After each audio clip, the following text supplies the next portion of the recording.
The global financial landscape is being reshaped in ways few anticipated, and the recent seizure of $120 billion in European assets by Russia has created a shockwave felt across continents.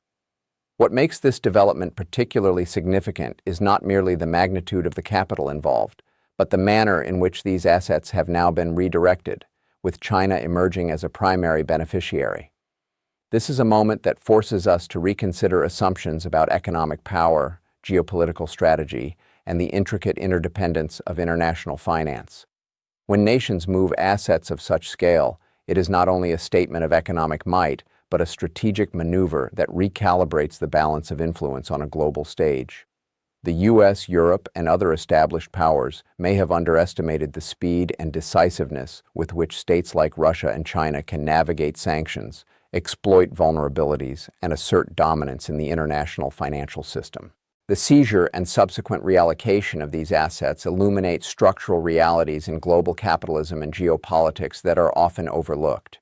European financial systems, long considered robust, are shown to be vulnerable when political risk intersects with concentrated capital holdings.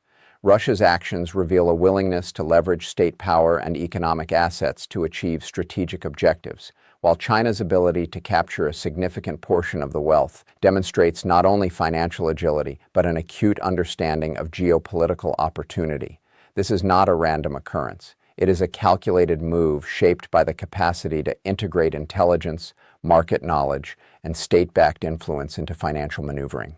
For nations and corporations reliant on European markets, this event sends a warning that economic power is not static, that capital can be mobilized rapidly, and that emerging actors can rewrite conventional hierarchies in ways that affect policy, trade, and global stability. The implications of this seizure extend far beyond balance sheets. For investors, businesses, and governments alike, it highlights the fragility of assuming that market institutions are neutral or invulnerable. Political motivations, strategic calculations, and international leverage can suddenly alter the distribution of wealth and influence. The transfer of $120 billion to China is emblematic of a larger shift in global economic gravity, signaling that financial supremacy is increasingly contested and multidimensional. It underscores the reality that nations capable of combining strategic foresight with decisive action can exploit systemic weaknesses in traditional centers of power, effectively altering the rules of global finance overnight. For analysts, policymakers, and the public, this episode is a stark reminder that the global order is not fixed. It is constantly being negotiated through economic decisions, political power, and strategic timing. Europe's experience, Russia's maneuvering, and China's opportunistic gain offer a textbook illustration of how money, influence, and geopolitical strategy are intertwined. To understand modern international relations, one must track not only military might or diplomatic negotiation, but also the flow of capital and the structural vulnerabilities it exposes. This is a critical lesson for those who assume that historical dominance guarantees future security. As we witness these developments, it becomes increasingly clear that the global financial landscape is a battlefield of strategy, foresight, and opportunism. The seizure of European assets and China's significant gain demonstrate that economic power, once considered concentrated in established institutions, is now highly mobile and contestable. Nations and corporations must adapt quickly or risk being left behind, and the public must recognize that shifts in wealth are often precursors to shifts in influence and authority on the world stage. The story of $120 billion is not just a story of money. It is a story of power, strategy, and the redefinition of global hierarchies in real time. Russia's seizure and strategic maneuver. The seizure of $120 billion in European assets by Russia is a striking illustration of how states can utilize economic power as an instrument of political strategy, revealing vulnerabilities in financial systems that are often presumed secure. This event demonstrates that capital, far from being neutral or merely transactional, is deeply embedded within the structures of political influence, national security, and global bargaining power. Russia's actions are not a spontaneous or isolated economic maneuver. They reflect a calculated approach to leverage state-controlled assets in a way that simultaneously consolidates domestic authority, signals strategic resolve to international actors, and tests the structural weaknesses of European financial institutions. The scale of the seizure underscores the concentration of capital within networks susceptible to targeted disruption and highlights the degree to which modern economies are intertwined with both political authority and international market flows. By redirecting such a massive volume of assets, Russia has demonstrated the ability to convert financial holdings into immediate geopolitical leverage, challenging assumptions that established institutions are invulnerable to external pressure. This maneuver exposes the broader principle that centralized control of wealth, whether through corporate monopolies or state-held assets, creates both power and fragility, as the concentration of resources allows for dramatic strategic action but also magnifies systemic risk.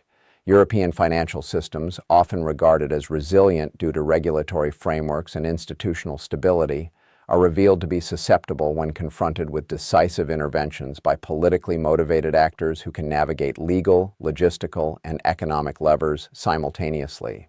For domestic and international observers, the event functions as both a warning and a case study, illustrating how the intersection of finance and political authority can reshape global relations, challenge traditional hierarchies, and alter the strategic calculus of multiple nations. Russia's seizure underscores the notion that in contemporary geopolitics, the movement of capital is inseparable from questions of power, influence, and strategic positioning, and that nations must understand the dual role of financial assets as both economic resources and instruments of statecraft.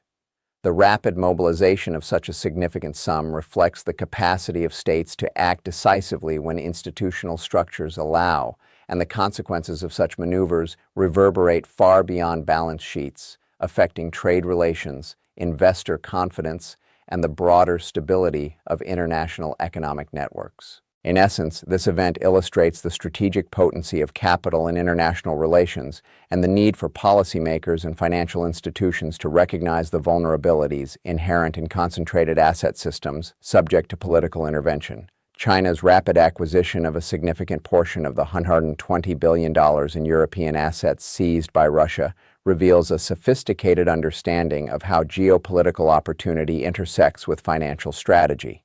This move is emblematic of China's ability to identify systemic vulnerabilities in international markets and leverage them to consolidate influence, expand economic reach, and reshape global power dynamics. Unlike conventional investors or neutral market participants, China operates with strategic objectives in mind, aligning financial maneuvers with long-term geopolitical goals. By acting decisively to capture these assets, China demonstrates not only financial agility, but also an acute comprehension of timing, risk assessment, and the structural weaknesses of competing economies. European financial systems, while historically regarded as robust and insulated, proved susceptible to sudden, coordinated interventions, and China's response illustrates how a state with both economic resources and strategic foresight can exploit such vulnerabilities with precision. This scenario also underscores the growing interdependence of global markets, where actions taken by one actor reverberate across borders and can be leveraged by others to achieve advantage. China's move is not simply opportunistic in the narrow sense of profit. It represents an exercise of influence in the broader context of international relations, where control of assets equates to leverage in political, economic, and strategic negotiations. Moreover, this acquisition highlights the asymmetry in capacity between emerging and established powers. While Europe and other Western nations are constrained by regulatory frameworks, institutional inertia, and the political ramifications of rapid intervention, China is able to mobilize capital swiftly, strategically allocate resources, and integrate these gains into broader geopolitical objectives. The result is a significant shift in the balance of financial influence, illustrating that dominance in international markets is contingent not solely on historical strength or economic size, but also on the ability to act decisively when structural weaknesses are exposed. This episode provides a vivid demonstration of how emerging powers can challenge entrenched hierarchies, capitalize on systemic vulnerabilities, and redefine conventional assumptions about the distribution of economic and strategic authority.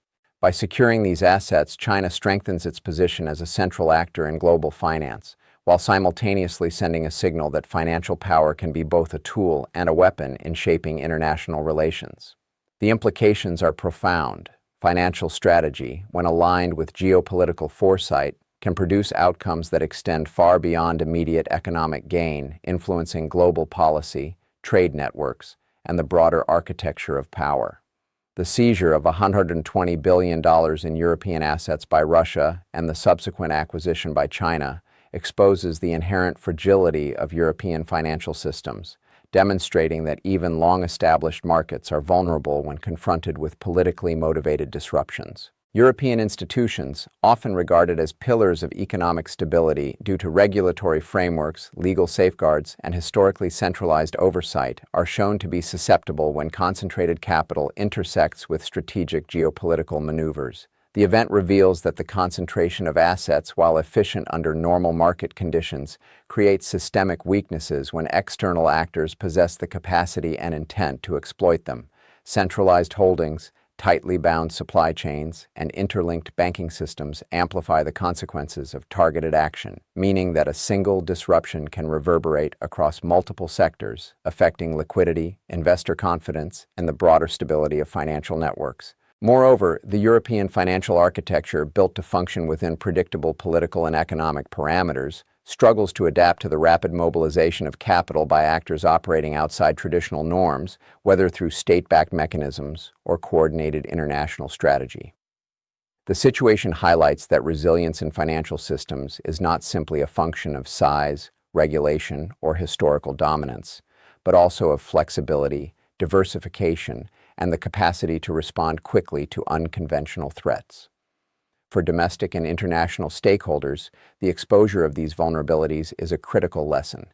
The appearance of institutional robustness may mask latent fragility, and systemic risks can manifest suddenly when political and economic forces converge. The disruption demonstrates the need for European markets to reassess not only the concentration of capital, but also the interconnectedness of institutions that may propagate shocks beyond their immediate domain. The rapid realignment of assets in favor of China underscores the consequences of delayed responsiveness, rigid structures, and over-reliance on established assumptions of stability. Investors, policymakers, and regulators are confronted with the reality that external political and economic pressures can bypass traditional defenses, and that strategic foresight and contingency planning are essential to mitigate such risks. This episode serves as a stark reminder that even historically dominant economies are not immune to rapid shifts in control when global actors exploit systemic vulnerabilities. The fragility revealed in European financial systems reflects the broader challenge of balancing efficiency with resilience, centralization with flexibility, and regulatory oversight with strategic adaptability, emphasizing the importance of structural analysis in anticipating and managing disruptions in a highly interconnected global economy. The seizure of $120 billion in European assets by Russia and the subsequent acquisition by China illustrates a significant shift in global economic power, emphasizing how the distribution of financial influence is increasingly contested and multidimensional. This event highlights that traditional assumptions regarding the stability and dominance of established Western financial systems no longer hold unchallenged. In a globalized economy, economic authority is fluid, contingent upon the ability to act strategically, mobilize capital efficiently, and respond decisively to opportunities as they arise. China's rapid capitalization on the availability of these assets demonstrates that emerging powers are not merely participants in global markets, but active agents capable of reshaping hierarchies that have long been perceived as fixed. The realignment of these assets has implications far beyond balance sheets, signaling a redistribution of influence that affects trade negotiations, geopolitical alliances, and the broader architecture of global finance. This scenario also underscores the dynamic interplay between economic power and strategic foresight, showing that control over capital flows is intrinsically linked to the capacity to project influence, negotiate leverage, and assert authority on the international stage. For policymakers and financial institutions, the episode serves as a vivid illustration that maintaining historical dominance in markets is insufficient. Resilience, agility, and strategic anticipation are critical to preserving influence in a rapidly evolving global context. Moreover, the shift reflects the consequences of structural asymmetries in economic and political capacity. while Europe and other established actors are bound by regulatory frameworks, institutional inertia, and the slow mechanics of multilateral coordination. Emerging actors such as China can exploit these constraints to achieve rapid, transformative gains. The acquisition of seized assets demonstrates how global financial power is no longer exclusively determined by historical size or economic output, but increasingly by strategic opportunism, structural insight, and the ability to integrate economic maneuvers into broader geopolitical objectives. This reconfiguration challenges conventional narratives about who controls wealth, influence, and authority in the international system, highlighting that global power is contested not only militarily or diplomatically, but also through the strategic management and mobilization of financial assets. The shifting balance evidenced by China's gain signals that future economic dominance will depend on the capacity to anticipate disruptions, act decisively, and convert financial opportunity into sustained influence, reshaping both the immediate dynamics of trade and investment and the long-term structure of global economic power. The broader implications of Russia's seizure of $120 billion in European assets and China's subsequent acquisition underscore the deep interconnection between economic capital, geopolitical strategy, and global authority, revealing how shifts in financial power can directly influence the international balance of influence. This episode demonstrates that capital is not merely a medium of exchange or store of value, but a potent instrument of statecraft, capable of reshaping alliances, recalibrating leverage, and redefining the parameters of international negotiation. The ability of states to deploy financial resources strategically transforms economic activity into a mechanism for projecting power, signaling intent, and altering the dynamics of global relations. In this context, Europe's experience highlights the vulnerability of even the most developed financial systems when confronted with actors who can integrate economic acumen, political strategy, and rapid execution. The rapid transfer of assets to China illustrates that emerging powers are not limited to conventional pathways of influence, but can leverage opportunities created by systemic weaknesses to assert authority in ways that challenge established hierarchies. Beyond immediate market impacts, these developments carry lessons for policymakers, investors, and international institutions. The concentration of wealth and capital, while efficient under stable conditions, generates systemic risk that can be exploited by actors operating with strategic foresight and decisiveness. Moreover, the episode demonstrates that the architecture of global finance is inseparable from questions of governance, state capacity, and strategic planning, as control over resources can translate directly into geopolitical leverage. This interplay of capital and strategy is increasingly central to understanding contemporary international relations, as nations that can maneuver both economically and politically are positioned to shape global norms, secure favorable outcomes in negotiations, and redefine the contours of influence. The situation also underscores the importance of anticipating vulnerabilities, diversifying control, and integrating contingency planning into financial and political systems to mitigate the impact of external interventions. Observers must recognize that shifts in asset ownership are not isolated financial events but are inherently tied to broader questions of power distribution, institutional resilience, and the evolving hierarchy of global authority. The case of Russia and China exemplifies how economic opportunity, when aligned with strategic intent, can produce consequences that ripple through international politics, trade networks, and diplomatic relations, highlighting the inseparability of financial control and geopolitical influence in the modern world.